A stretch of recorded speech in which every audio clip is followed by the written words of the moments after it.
రాఖీ కథ వెనుక ఉన్న 2 ప్రసిద్ధమైన కథలు ఇప్పుడు డిస్కస్ చేద్దాం. మొదటి కథ, దేవతలకు అసురులకు మధ్య భీకర యుద్ధం జరిగింది. ఆ యుద్ధంలో దేవేంద్రుడు యుద్ధాన్ని ఓడిపోయే పరిస్థితికి రావడంతో తన భార్య అయిన ఇంద్రాణి దేవేంద్రుడికి ఏమీ కాకూడదని ఒక రక్షణ సూత్రాన్ని కట్టింది. ఆ రక్షణ సూత్రాన్ని కట్టిన తరువాత దేవేంద్రుడు యుద్ధానికి వెళ్లి మళ్లీ తన రాజ్యాన్ని సాధించగలిగాడు.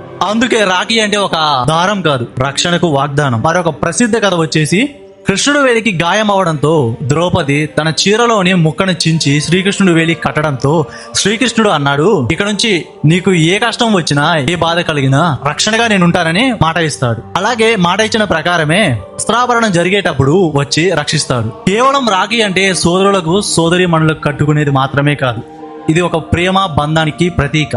నువ్వు మనస్ఫూర్తిగా కోరుకొని ఏ బంధానికైనా ఒక దారాన్ని రక్షణగా బాధ్యతతో వాగ్దానమిస్తూ కట్టావంటే అది ఎల్లవేళలా వాళ్ళకి అండగానే ఉంటుంది. ఈ కథల గురించి మీ ఒపీనియన్ ఏంటో కింద కామెంట్ చేసి మరిన్ని స్టోరీస్ కోసం వెంటనే ఫాలో చేయండి.